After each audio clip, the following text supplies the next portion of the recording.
Anyways, my name is Hadeel Ayoub. I was invited here by Phoenix. We work together at Goldsmiths, University of London, working on, we're both doing our PhDs in arts and computational technology. So basically, I'm a designer who came into the world of programming within mere 3 years ago. So in these 3 years, I have done so much. And I have been, going through so many fields just because I can code. And I put that together with my design background. And I was able to infiltrate healthcare innovation, jail, medical technology, wearable technology, assistive technology, disruptive innovation, and entrepreneurship. I have attended courses in each and every field, as well as engineering and, lots and lots of coding, extra coding courses I was taking in school.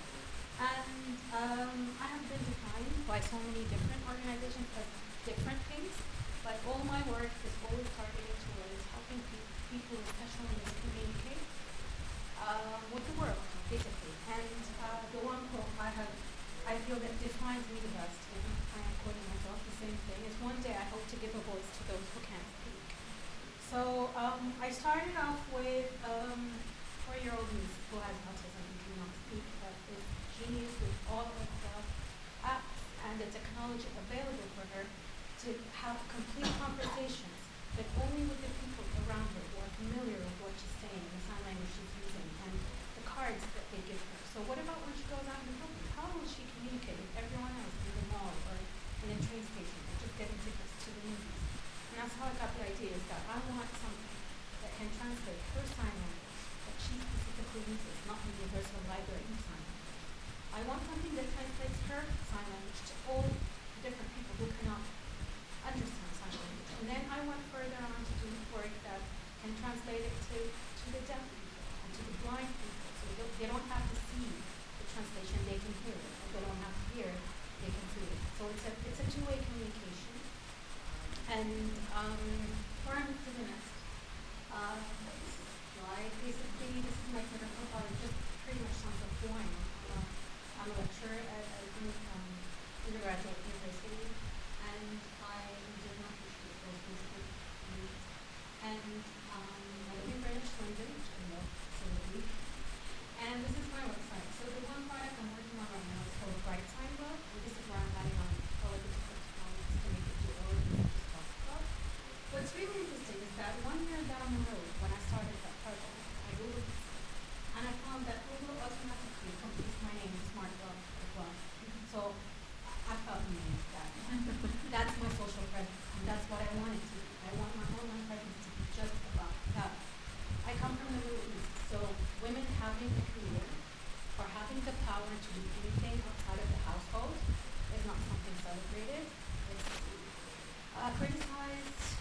I have been threatened to die during the holiday, so I have to shut down my social media network and profile.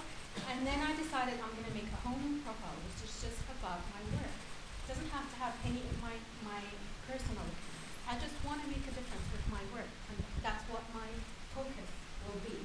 And that's what I want. I want to make a difference in people's lives, make people's lives easier. It doesn't have to be any gender or religion. People with disability are universal people. They all struggle in the same way. They all speak the same sign language, even though in different lives. So that's what my work is about. While respecting my culture, cover up when I'm new, just what I thought. I don't have to believe in what they believe. I just want my message to go, and pass on to everyone who can actually support me in any way, whether political or financial, because something at this scale needs support from different sectors. I was contacted by the Ministry of Education and Commerce, and what's the medical ministry called? Healthcare. And all of them wanted to help, because each one of them had a different interest in my work. So I couldn't have secured all of this communication if I offended them. Offending them has different meanings, even if I don't agree with it. So I just decided that, respect the rules, I'll get somewhere. Okay, so this is the picture of my campus. I'm a very loyal person. Wherever I work, I always have the sense of loyalty to where because every place leaves this, how can I say, a mark on me as a person. And Goldsmiths was my gate to penetrating the coding world. their connection, the conferences they push me to take part in. Each and every conference I spoke because of Goldsmiths, I nailed something, either an award or recognition or some kind of network benefit. So I owe them a lot, and I was very happy to find this picture online where they put the campus with smart gloves. So even my smart glove is always going to be tied to my Goldsmiths, because the first time I showed it, it was at Goldsmiths art show. This is an example of all the media attention I got because of it, and all the different quotes I got because of it. It was called the glove that would unlock the world. In French, it was the glove that I was one of the people chosen for 2015 to reinvented the world. Where I graduated, they talked about changing the world one woman at a time, and they chose me this year to be the one woman that's changing the world. At some point, when I felt I was being resistant, because I thought just let me just change my direction. And then I got this video from this lady who sent me her 14-year-old son's 14-year-old son, on a subway, trying to communicate to someone through sign language, and they had no clue what he was saying. And in her email, she was like, if you do this, please let me know. It will change my son's life. And I'm like, oh my God, how was I going to stop? This is what I'm meant to do. And even if I can't carry it through all the way to the end, at least I can stop somewhere and someone can pick it up. But at least I have the knowledge now, with the ability that I have now, to make that kind of difference.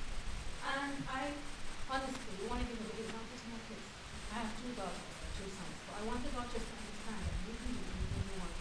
There is no, even though our society kind of gives you that feeling that you were made and designed to have kids and stay at home.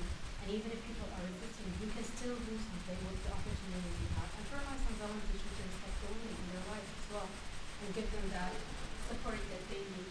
Wearable technology show this year in London. My first time to be there, I was amazed with the stuff that was, shown, and I was so incredibly astonished when they picked my project for an award, because that world for me was so futuristic and beyond anything I've ever seen, and for me to be at that level, I consider myself a beginner, because I literally never coded up to 3 years ago. So I was fortunate also to be picked by Google to talk about the One Day I Will Women Empowerment Day, and I again said my hope, I really hope to give a voice to those who can't speak. Basically, the first thing I did when I was in this course is that I thought about, before I start making things that give back to society, let me start building. I just want to build stuff, see if they work, and then I can shift the outcome and reutilize the technology to make a difference. So basically, this was my first ultimatum to myself. It was a very simple thing that I wanted to build, and I wanted to see if it was going to work. It was a 3D scanner, lots of sketching, lots of 3D printing, lots of coding, and 6 months later, which sounds like a very long time, because anyone else could have done it more.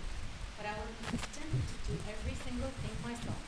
I did the coding myself, the physical computing myself, everything was 3D printed. I didn't buy anything, I did everything from scratch.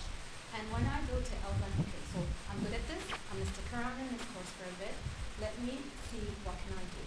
And that's when I decided to do, this was one of the experiments I did with the software, and it was the main reason I made the sign language glove. Basically, I made a software where you can change the pixels in any image to put any input you want. So it could be shapes or colors or smiley face or smiley face.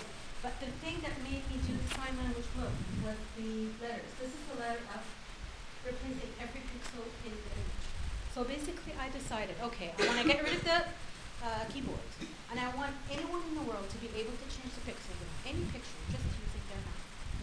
No keyboard method, motion and hands. So basically, that's when I started putting together a data glove. It didn't have anything to do with sign language. It was just a data glove. Whereas if you lift your hand up, the saturation of the image goes darker, just do this. It'll go lighter. Right and left was different colors. If you do that, it'll change the shape. And then this is when the letters came. I'm replacing all the pixels with letters. Now, when I realized I can actually do that, and at that point, I haven't done any research about sign language gloves at all. I decided to go look for the technology that can translate the hand movements into letters, and that's how literally the sign language glove came about. I've done maybe 20 different gloves with different technologies, adding, subtracting, and changing the code, changing the hardware, until I decided I want something that looks really aesthetically pleasing because of my design background. I always go back to wanting things to look beautiful. I want it to be wireless. I want it to be able to speak out. I want it to be able to display some kind of text. And I don't want it to have to depend on any device, not a laptop, not an iPhone, nothing. I want you to be able to see that glove, put it on, do your sign language, have everything appear on a little screen. Everything's spoken out from a small speaker, and that's it. And that's what wasn't there. Even though when I went into the research, I saw that they have been some data gloves that translate sign language, but all of them depend on a computer. Even if it's wireless, it still depends on a computer as a software. Something that one of the therapists of mine brought to my attention only last night. I had attended a speech therapy session, which was 3 hours long. It was 40 of us, right? But like she's all over the place. But when she wants something, she comes to the iPad and she starts clicking on different image cards, or I don't know what they call them, something cards. Anyway, so she's clicking. I want them to make a Mother's Day card for my mother. And I was like, what is that? And I spoke to the therapist after the session, and she said it's an app for speech to save a kid, that it costs hundreds of dollars. So this brings you back to affordability. And I was so happy that I spoke to her, because one of the research questions I am working on is how to make, assistive technology accessible and affordable to everyone. Because we want to help people with special needs, so we can't make them pay hundreds of dollars to get an app that translates or gives a voice to their kids. And that's the whole point of doing this, is that the technology and the hardware it's not that expensive. You just have to put it together. I'm definitely going to open to this. And it's available to everyone. Whoever wants to make it can make it. Whoever doesn't want to can find someone who can provide it to them. My aim is not to have it sold, it's to have corporations provide it for the patients, or the schools provide it for the children, for the students. It's not for the end user to have to pay for it, because it's going to make their life so much easier. Why would we burden them with the cost? And that's what I want, and that's why I'm thankful. Because everybody wants to make money. Nobody wants to give it out, free. Everybody wants to put it on a shelf and have people pay for it. Everybody wants these outrageous, financial gain, which is exactly what I don't want. And that's why I'm going to continue doing what I'm doing, even if I have to make them one at a time, until I find someone with my vision to be able to give it out for people who really need it. But I was surprised that they make hundreds of dollars for an app. How much will they make them pay for this? Like a similar glove that uses the same technology is being sold for music, to play music, for £5,000. Oh. What's that in dollars? A lot of money. 7 and And that's a gadget. It's a gadget. It's for someone to play music. So, this is something that's going to give a voice to someone who cannot speak. Why would I make that much money on it? Hardware only costs £100, right? So, basically, after a lot of trials, I finally got someone to believe in me. Someone who's helping me now make it look so much better. And I'm going to start my testing in the summer on real patients with real special needs. I'm going to document their experiences in order to make one final product, and then start to attract companies. But one good thing I got from that whole video thing, other than the death threats, was some of the connections I made I still retain now. And it's amazing how when you want to do things for free, a lot of people want to do things for free. Like I had a branding company call me from New York, and I was in London, saying that we chose you to be our proponents. And we will do your graphics and branding and logo and register your website for free. And they have done work for big companies. And I was amazed. And I thought, okay, I had to ask, why are you doing this for free? I thought there was a catch here or there. And they're like, this is the kind of cases we choose for proponents. The people who want to get things for free. And then I get someone else, another patent lawyer also from the States, from University of California, Irvine, saying that we want to patent your project for free. Okay, and then what's going to happen? Do you want something from me? And they're like, no, your work aligns with what we do, and we always do these things for people who are also, who want to give back and don't want anything in return. It's amazing that really, really your vibes attract vibes of the same, kind of caliber of people. And there are a lot of bumps in a row than 100 nights that I thought I can do this, but and I still think there's a lot more. But I mean, I think this is what any successful project needs to go through. I don't know what I have next. Yeah, this was an example of how I showed it in the artwork, even though it's a very technological, you know, project. But because I'm an artist and a designer, I decided to give it that touch of, you know, artistic look. And then I also wanted to do everything from scratch. I couldn't 3D print my hand because the 3D printers we have at school are quite small. So I just decided to do 3D do hand casting myself, and it was a very good break from all of the, you know, nights of sitting and soldering all of these different wires and getting my hand burnt so many times with the sensors. I had so many expensive mistakes that I had no background in, you know, soldering and putting things, and I short-circuited 100 sensors. I burnt half of my chip. But I mean, every project is a learning process, and that's how I learn, and that's why I open source. So my mistakes can be used for other people. Even though I read all of the mistakes beforehand, I still make mistakes. But I mean, and that's why I really feel for my students, and I don't give them a hard time because I mean, it happens to all of us. Anyways, I'm learning so much, and I can't say I'm doing a great job at home and at school. I'm doing an okay job at school, an okay job at home because obviously I'm not schooling. But basically, my kids are fine. We're striving. Every time my grandma sees me, is like, honey, you have to set your priorities. The family has to come first. And I'm like, oh my God, what's happening again? Every time anybody knows that I stay at school at 10 p.m., you know, kids are not that rude. I have to be judged.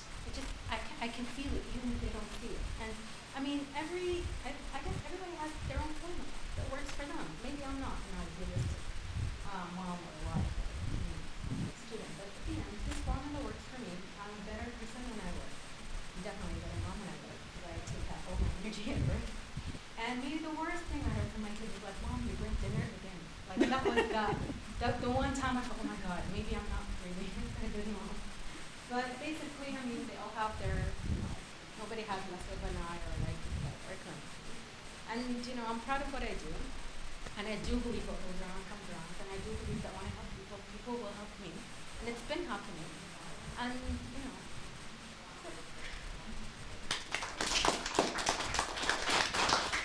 So I put a picture of my family just to show you they're all okay. And my husband is smiling, and I didn't force him to, so he is happy. I didn't, you know, use black magic on him or anything like everybody thinks. Do you have any questions? Hadeel? I teach a lot of sort of aspiring digital designers and things like that, and one of the things I've always run into problems is like how to create a space where they feel like they can experiment in, also knowing that they're going to fail but not getting discouraged, and like maybe some steps that we can take as educators in this space to like what are some ways in which we can foster that environment and not turn people off to it, even though it is sort of a difficult thing where you burn your chair or whatever you do like that. Well, I can speak to that from both aspects, as a student and as an educator, because I've been teaching for 7 years and I've been a student for the past 3 years. The way that I did it as an educator was that not to set any outcomes or objectives.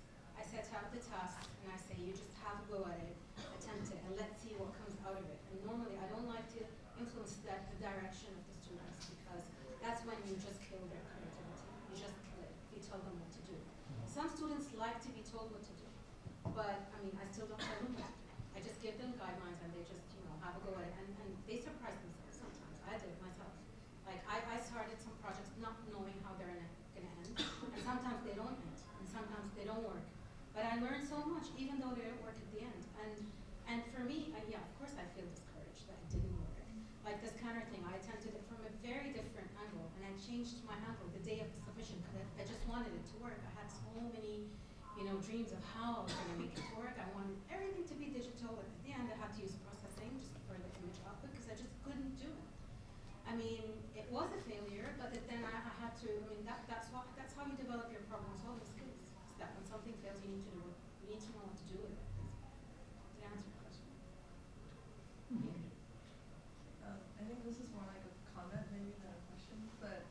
when you were showing the different cams and all the prototypes that you did, like all of that technology is proprietary, right? And it was developed by like people who didn't necessarily want or like think about them being used in open source projects, for example. But as time goes on and as technology becomes more proliferated, like we're like slowly not rewriting history, but like adding these different perspectives using this proprietary technology to make it open source. And like in this sense, this project is about caregiving, right? And open source is also kind of about caregiving. So I thought it was really nice. Thank you. Actually, I was also very resistant when I decided to open source because I had a patent register being in the process of being registered, and they didn't want me to open source.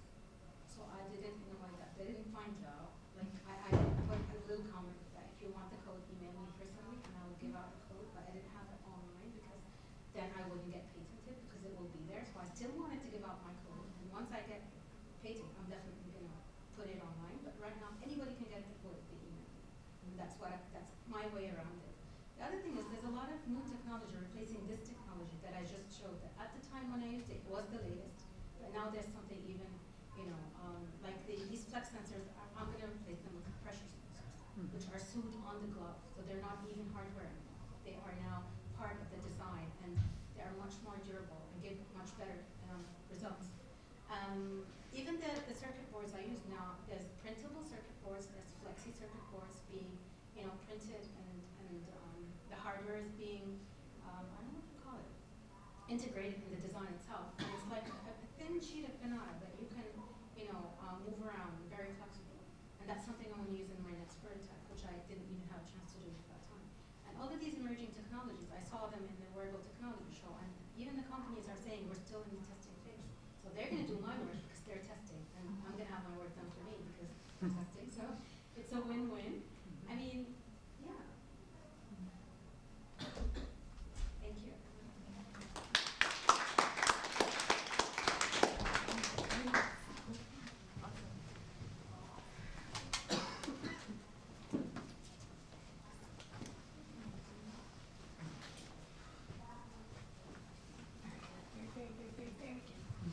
Thank you. Yeah, it's really good. Lisa, this is Hadeel. It's really nice to meet you. You too. Yeah. Hi. Congratulations. Thank you so much. I'm curious what sort of connections in the disability rights community you have in terms of people who are beta testers or potential collaborators and makers. None. Everything I have is from the technology or the marketing or the branding or the financial. Is there an interest for you in that? Yeah. Coming from in the disability rights movement, there's a philosophy, nothing without us, in terms of like really being a part of the process of something that's being made to serve them. Really? Absolutely. Wow. And I think there would be great interest in either being a beta tester or being a collaborator. That would be amazing. Yeah. I'm recruiting anyways patients now for my testing phases. You're recruiting patients? For the testing phase. And they need to be London-based, right? No. They don't? If I cover my bureaucracy, they can be anywhere in the world. Oh, really? Yeah, okay. So what is it called? Nothing But Us? It's a philosophy. It's a philosophy in the disability rights movement. Nothing without us. Nothing without us. Yeah. How can I contact them? It's not an organization. It's a philosophy. In terms of, I was just sort of like looking at your presentation. I was like, oh, how are you actually working with people with disabilities in sort of manifesting this vision? Doing. Yeah. That's what I'm going to You start and I doing. both have to figure that one out. Yeah. How do you have to figure it out? I'm building, so my biggest concern was, as someone who lived with disability for years, I personally experienced not being able to afford therapy and interfaces. So what I want to do is build a physical computing platform that allows people with disabilities to make highly customizable interfaces for themselves. So I'm going to attempt to do that for people with limited physical and visual ability. Because if you don't have visual ability, reading the codes on a resistor is impossible. Oh yeah. So what does that look like? And those are the people that companies, exactly what Hadeel said, they just kill them, and basically only the richest of the disabled have access to tech. Right. And so for me, I want to make an open source platform that gives them the ability to do that. That's open, like super cheap and easy to get, so you can make your own interfaces. And highly customizable for the specific use case. And it's simply like, it's not like what Hadeel's doing, and that she's got something that's going to be a complete product. I'm going to have a set of tools when I'm done, Yeah.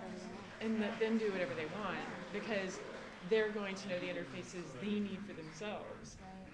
and everybody's going to have a different need. So what does that interface look like? So that's what I'm designing for my PhD. Awesome. Hadeel and I have similar but different aims. Right. Different there's, angles, yeah. there's not a specific organization I can tap you into in terms of like, just go to the website, look, but there are people that I could connect you to in terms of people with disabilities who are activists and know that space and